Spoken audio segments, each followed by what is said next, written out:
সুপ্রিয় শিক্ষার্থীবৃন্দ, আশা করি সবাই সুস্থ আছো, ভালো আছো। Shimul memorial north south school and কলেজের অনলাইন ক্লাসে তোমাদের সবাইকে স্বাগতম। উপস্থাপনায় আমি সাবরিনা আইরিন সাথী, সহকারী শিক্ষক বিজ্ঞান। আজকে আমরা কৃষি শিক্ষা ক্লাসে পঞ্চম অধ্যায় পড়ব। এখানে আমরা বনায়ন সম্পর্কে জানবো। প্রথমে আমরা দেখে নেই আজকে ক্লাস শেষে তোমরা কি কি জানতে পারবে। এখানে সীমান্তফলগুলো দেখে নাও। প্রথমে আমরা কি দেখছি যে বাংলাদেশের বনাঞ্চলের ধরন ব্যাখ্যা করতে পারবে, বাংলাদেশের বনাঞ্চলের বিস্তৃতি সম্পর্কে জানতে পারবে, বন সংরক্ষণ বিধি ব্যাখ্যা করতে পারবে, উপকূলীয় বনায়নের ধরন ব্যাখ্যা করতে পারবে। এখন আমরা দেখি আলোচ্য বিষয়সূচিতে আমাদের কি কি রয়েছে। প্রথমেই দেখো রয়েছে বনায়নের ধারণা, এরপর দেখো বাংলাদেশের বনাঞ্চলের প্রকারভেদ, এরপর রয়েছে পাহাড়ি বন, সমতল ভূমির বন, ম্যানগ্রোভ বন, সামাজিক বন, কৃষি বন। এরপর রয়েছে বন সংরক্ষণ বিধি এবং উপকূলীয় বনায়নের ধরন। এখন আমরা এই যে বনায়ন সম্পর্কে পড়বো তার আগে আমরা জেনে নিই বন বা বনভূমিটা আসলে কি। বন বলতে সাধারণত আমরা এমন একটা বিস্তৃত এলাকাকে বুঝি যেখানে আমাদের গাছপালা দ্বারা আচ্ছাদিত থাকে। ম্যাক্সিমাম ক্ষেত্রে দেখা যায় বৃক্ষ জাতীয় গাছ থাকে, এছাড়া গুল্ম জাতীয় এবং লতানো বিভিন্ন ধরনের গাছ থাকতে পারে। তাহলে আমরা বন বলতে সাধারণত কি বলছি, যে বন বলতে সাধারণত আমরা গাছপালা আচ্ছাদিত বিস্তৃত এলাকাকে বুঝছি। এরপর আমরা এখন আসি বনায়নটা কি। বনায়ন হচ্ছে বৈজ্ঞানিক পদ্ধতিতে বনভূমিতে গাছ লাগানো, পরিচর্যা ও সংরক্ষণকে বলা হচ্ছে বনায়ন। তার মানে আমার গাছ লাগানো, পরিচর্যা মানে সেটার যত্ন করা থেকে শুরু করে রক্ষণাবেক্ষণ পর্যন্ত সবকিছুই আমার বনায়নের আওতায় পড়ছে। আমরা জানি একটি দেশের আয়তনের তুলনায় 25% বনভূমি থাকা প্রয়োজন। যদিও বাংলাদেশে সরকারি হিসাব মতে 17% রয়েছে, কিন্তু ইউনেস্কোর হিসাব মতে আমাদের দেশে মাত্র 10% বনভূমি রয়েছে। এখন এই যে বিভিন্ন ধরনের বনভূমি রয়েছে তার মধ্যে বাংলাদেশের যে বনাঞ্চল রয়েছে সেটাকে 5 ভাগে ভাগ করা হয়েছে। তোমরা এখানে খেয়াল করে দেখো, প্রথমে রয়েছে কি পাহাড়ি বন, সমতল ভূমির বন, ম্যানগ্রোভ বন, সামাজিক বন এবং কৃষি বন। এখন আমরা প্রথমে পাহাড়ি বনের এখানে তোমরা একটা মানচিত্র দেখতে পাচ্ছ। আমরা এখন দেখিনি যে পাহাড়ি বনটা আসলে কোন দিকে অবস্থিত। পাহাড়ি বনটা আমাদের বাংলাদেশের বেশিরভাগ এলাকা জুড়ে অবস্থিত। দেখো দেশের পূর্বাঞ্চল ও দক্ষিণ পূর্বাঞ্চলে যে বনগুলো অবস্থিত সেগুলো হচ্ছে পাহাড়ি বন। পাহাড়ি বনের আয়তন হচ্ছে 13.16 লক্ষ হেক্টর। এখানে সাধারণত বন্য প্রাণী বেশিরভাগ ক্ষেত্রে দেখা যায়, বানর, নেকড়ে, হরিণ এসব প্রাণী দেখা যায়। এছাড়া এখানকার প্রধান বৃক্ষগুলো দেখে নাও। প্রধান বৃক্ষগুলোর মধ্যে রয়েছে চাপালিশ, তেজসুর, করই। আর যে দক্ষিণ আমরা বলছি যে পূর্বাঞ্চল এবং দক্ষিণ পূর্বাঞ্চলে যে পাহাড়ি বন রয়েছে, এদিকে সাধারণত যে এলাকাগুলো রয়েছে তার মধ্যে রয়েছে কক্সবাজার, রাঙামাটি, বান্দরবান, সিলেট, হবিগঞ্জ এসব এলাকা। তাহলে আমরা এখানে দেখলাম যে 13.16 লক্ষ হেক্টর পরিমাণ রয়েছে পাহাড়ি বনের আয়তন।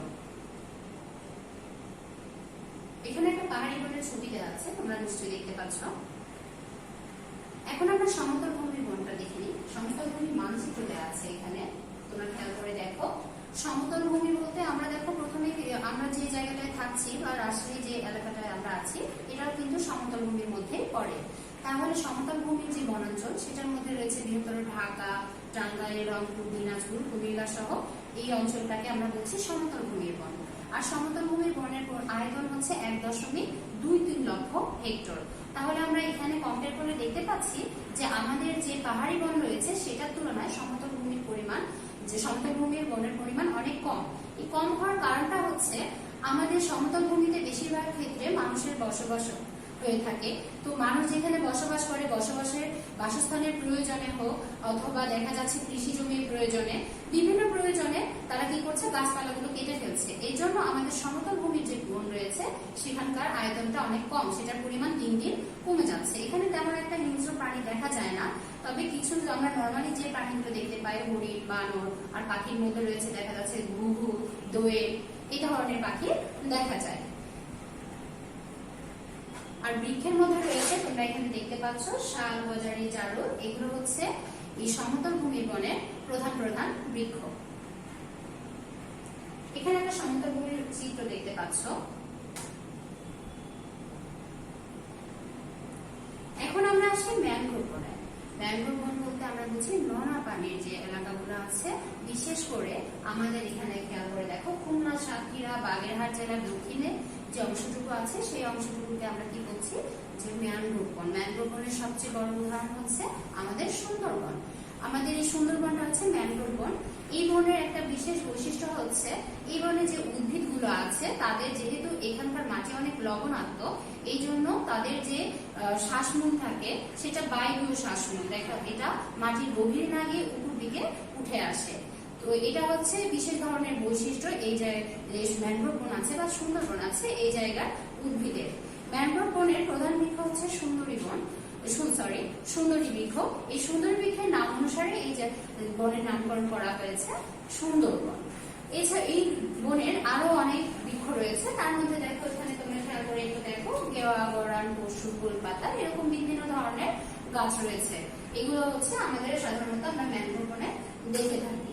এছাড়া আমরা যদি পশু দিকে খেয়াল করি, পশুর মধ্যে রয়েছে তোমার চিতাবাঘ, হরিণ, বানর, অজগর সাপ সহ এরকম বিভিন্ন ধরনের প্রাণী রয়েছে। তোমরা একটা জিনিস খেয়াল করে দেখো, বাংলাদেশের এই যে সুন্দরবনকে তিনটা ভাগে ভাগ করা হয়েছে। মানে ম্যানগ্রোভ বন যেটা আছে সেটা তিনটা ভাগে, একটা হচ্ছে চকরিয়া, আর একটা টেকনাফ, আর একটা খুলনার সুন্দরবন। চকরিয়া এই সুন্দরবন যে অংশটুকু আমরা বলছি ম্যানগ্রোভ বনে, এটা কক্সবাজার জেলার চকরিয়া একটা উপজেলা। এই এলাকা জুড়ে যে অংশটুকু রয়েছে ম্যানগ্রোভ বনের সেটাকে আমরা বলছি চকরিয়া।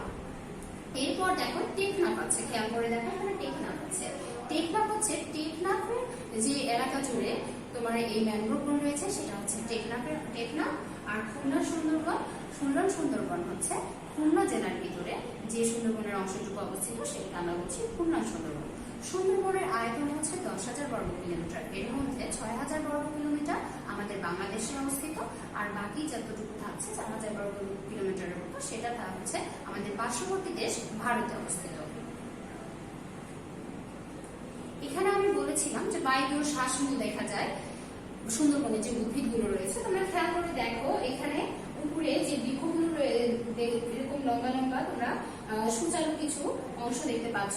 এই যে সুচালু অংশগুলো তোমরা দেখতে পাচ্ছ এটাই আসলে বায়বীয় শ্বাসমূল, যেটার মাধ্যমে কি করছে বায়ুর আদান প্রদান হচ্ছে এই জায়গায় যে উদ্ভিদগুলো আছে সেগুলো। এখন আমরা আসি সামাজিক বনায়ন। তোমরা একটা চিত্র দেখতে পাচ্ছ, চিত্র দেখে অলরেডি তোমরা বুঝে গেছো যে সামাজিক বনায়নটা আসলে কিভাবে মানে কি ধরনের হতে পারে। তো সামাজিক বনায়ন এমন একটা বনায়ন যেখানে জনগণের স্বতঃস্ফূর্ত অংশগ্রহণ থাকবে, আর এটা সামাজিক কল্যাণে এই বনায়নটা সাধারণত করা হয়ে থাকে। এই বনায়ন যেহেতু সামাজিক কল্যাণে করা হয়ে থাকে, জনগণের স্বতঃস্ফূর্ত অংশগ্রহণ থাকে, তাই দারিদ্র্য বিমোচন সহ তোমার স্থানীয় যে খাদ্য চাহিদা আছে, এছাড়া ভেষজ উপাদানের চাহিদা আছে, এগুলো পূরণ করতে কিন্তু এই সামাজিক বনায়ন অনেকটাই সক্ষম। সামাজিক বনায়নের যদি একটা উদাহরণ দিন, আমরা যদি আমাদের রাজশাহী ইউনিভার্সিটিটাও খেয়াল করে থাকি, রাজশাহী ইউনিভার্সিটির ভিতরে তোমরা দেখে থাকবে এই পুরো এরিয়া জুড়ে অনেক বৃক্ষ রয়েছে। তো এই গাছপালাগুলো যে রয়েছে এগুলোকে আমরা সামাজিক বনায়নের অংশ হিসেবে ধরতে পারি। কারণ সামাজিক বনায়নটা সাধারণত দেখা যায় যে এখানে তোমরা ছবি দেখতে পাচ্ছ রেল লাইনের দুধারে বিভিন্ন বৃক্ষ রয়েছে। এছাড়া তোমার দেখা যায় রেল লাইনের ধারে ছাড়াও বিভিন্ন হাই রোড বা যেগুলো বড় বড় সড়ক রয়েছে সেগুলো সড়কের দুই ধারে দেখবে যে অনেক বৃক্ষ লাগানো রয়েছে। এছাড়া তোমার স্কুল কলেজ যাদের অনেক বড় বড় এরিয়া আছে, স্কুল কলেজের মাঠ আছে, চারপাশে দেখবে যে বনায়ন করা হচ্ছে, এগুলো কিন্তু সবকিছুই সামাজিক বনায়নের মধ্যে পড়বে। তো সামাজিক বনায়নের মাধ্যমে আমরা দেখলাম যে পশু খাদ্য, দারিদ্র্য বিমোচন সহ ফলমূলের বিভিন্ন চাহিদা পূরণ করা যাচ্ছে। আমি আশা করি তোমরা সামাজিক বনায়ন সম্পর্কে একটা সুস্পষ্ট ধারণা পেয়েছ। এখানে তোমরা সামাজিক বনায়নের একটা চিত্র দেখতে পাচ্ছ, মাঝখান দিয়ে রাস্তা চলে গেছে আর দুই পাশে গাছ রয়েছে। এখন আমরা দেখি কৃষিবন। কৃষিবনটা আসলে কি? প্রথমে একটা ছবি তোমাদের দৃষ্টি কেড়েছে, সেটা হচ্ছে এখানে চা হচ্ছে, আবার এখানে আমরা কি দেখছি, এখানে আমরা দেখছি বড় বড় কিছু বৃক্ষ রয়েছে, তাই না? তো সামাজিক বনায়ন আর কৃষি বনায়নের মধ্যে একটু পার্থক্য তোমরা এখান থেকে করতে পারবে। দেখো কৃষি বনায়ন হচ্ছে এমন একটা বনায়ন পদ্ধতি যেখানে তোমার কি হচ্ছে জমি থেকে একটা মানে কোন একটা নির্দিষ্ট জমি থেকে একই সময়ে তুমি পর্যায়ক্রমিকভাবে বিভিন্ন ফসল সহ গাছ সহ বিভিন্ন পশু পাখির আবাসস্থল বা উৎপাদন ব্যবস্থা তুমি করতে পারবে।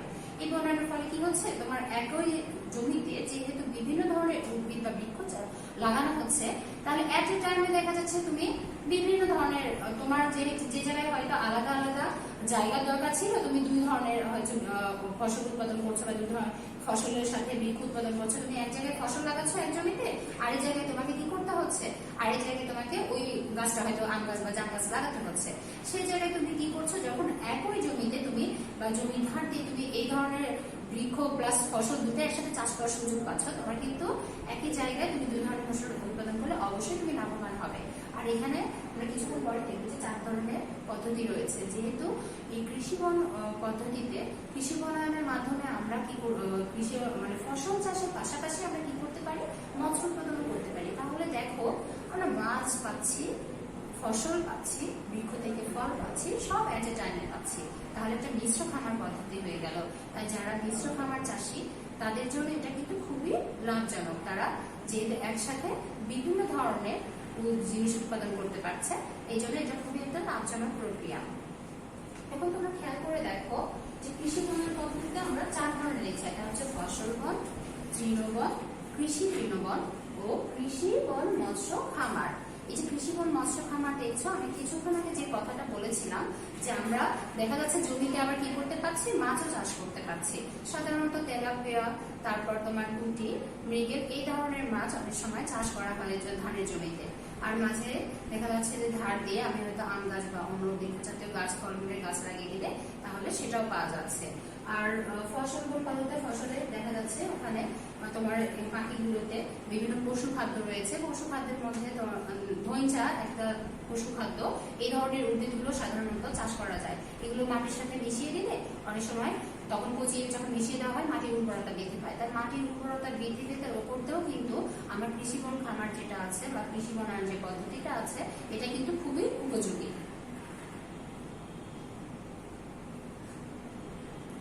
এখন আমরা আসি বন সংরক্ষণ বিধি। বন সংরক্ষণ বিধি হচ্ছে এমন এক ধরনের বিধি, এটা কেন করা হয়েছে, দেখা যাচ্ছে যে আমাদের যে বনাঞ্চলগুলো রয়েছে অবৈধভাবে সেই বন থেকে অনেকে বৃক্ষ কেটে নিচ্ছে, গাছ কেটে নিচ্ছে, নিয়ে বিক্রি করছে। যেহেতু এগুলো আমাদের হচ্ছে প্রাকৃতিক সম্পদ, তাই এগুলো যেমন তেমন ভাবে যখন তখন চাইলেই আসলে এটা কাটা বা পশু শিকার করা এটা আসলে উচিত না। এতে করে প্রাকৃতিক ভারসাম্য নষ্ট হয়।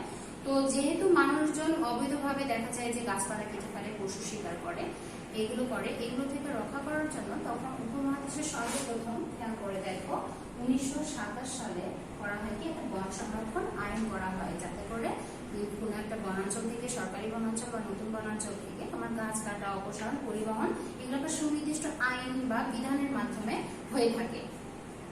এরপর দেখো 1927 সালে যেহেতু উপমহাদেশে এটা প্রথম করা হয়, তখন বাংলাদেশ স্বাধীন হওয়ার পরে বাংলাদেশ সরকার 1990 সালে এই আইনে কিছু সংশোধনী আনে। এই সংশোধনীতেও আনার পরে এটার নামকরণ করা হয় বন আইন সংশোধন 1990 নামে।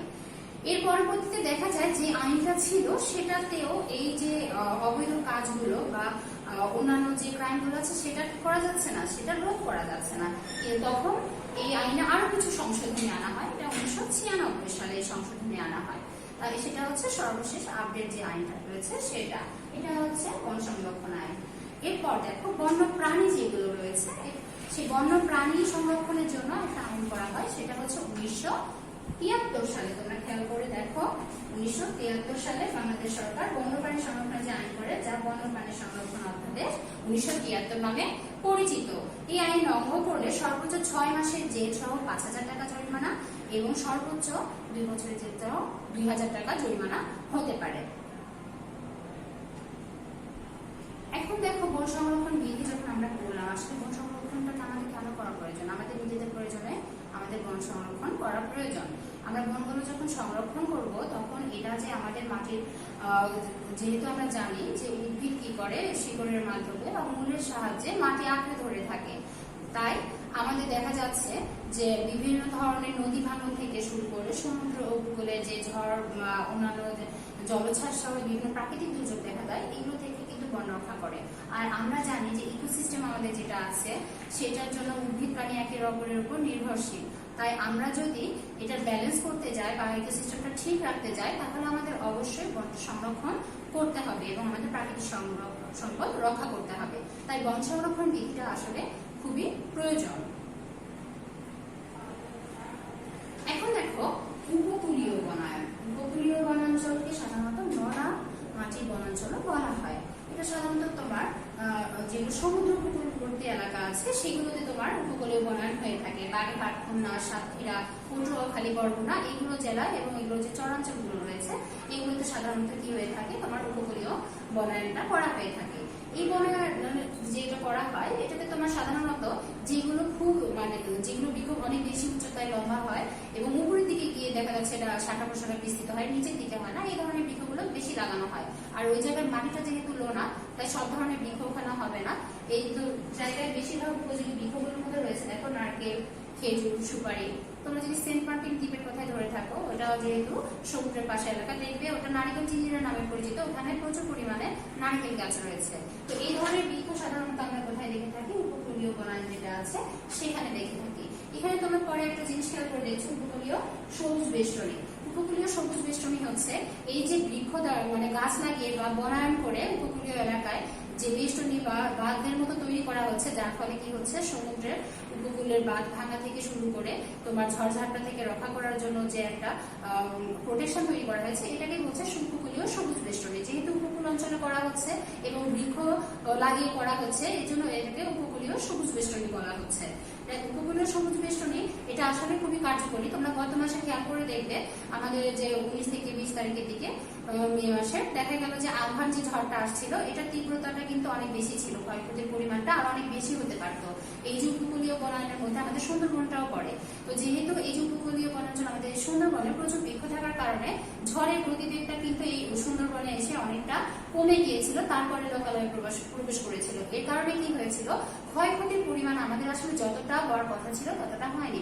এটা শুধু আজকে এবছর যে আমরা আমফান থেকে জানছি তা না, এর আগেও আমাদের যখন বিভিন্ন সময় আয়লা সহ বিভিন্ন ধরনের প্রাকৃতিক দুর্যোগ দেখা দিয়েছে, ঝড় সাইক্লোন দেখা দিয়েছে, তখন কিন্তু এই আমাদের যে উপকূলীয় বনাঞ্চল আছে এই বনগুলো এবং এই সুন্দরবনে সবসময় কি করেছে, আগলে রেখেছে। তাই আমাদের এই যে বন সংরক্ষণ বিধির কথা বললাম, আসলে আমাদের প্রকৃতির প্রয়োজনে না হলে আমাদের নিজেদের প্রয়োজনে কি করা উচিত, আমাদের বন সংরক্ষণ করা উচিত এবং বেশি বেশি বৃক্ষ লাগানো উচিত। বা সামাজিক বনায়ন বা কৃষি বনায়ন যেগুলো আছে সেগুলোতে আমাদের কি করা উচিত, সেগুলোকে মানুষকে উদ্বুদ্ধ করা উচিত এবং নিজেদেরও সেখানে এগিয়ে আসা উচিত।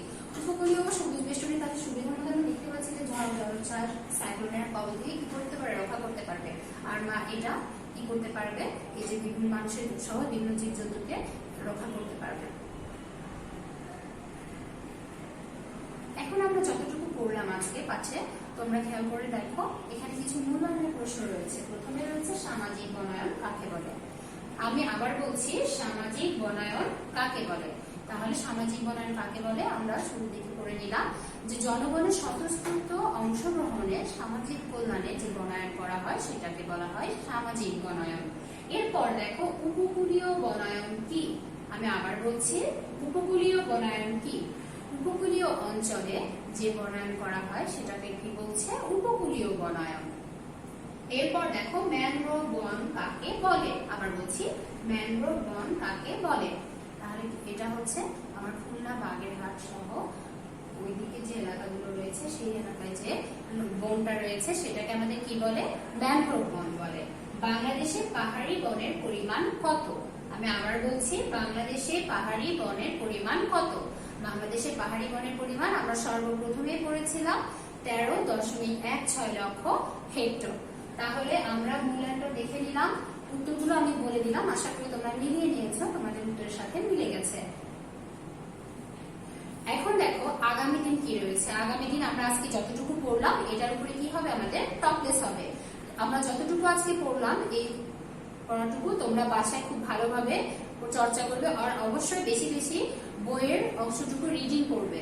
তোমরা যত বেশি বইটা পড়বে, রিডিং করবে থরলি, তত তোমরা কি করতে পারবে, যে কোনো ধরনের প্রশ্ন আসুক না কেন, ছোট ছোট যে প্রশ্নগুলো আছে এমসিকিউ থেকে শুরু করে এবং সৃজনশীল প্রশ্নগুলো, এগুলো তোমরা সহজে লিখতে পারবে। তাই বইটা অবশ্যই বেশি বেশি করবে, বই পড়ার গুরুত্ব দিবে।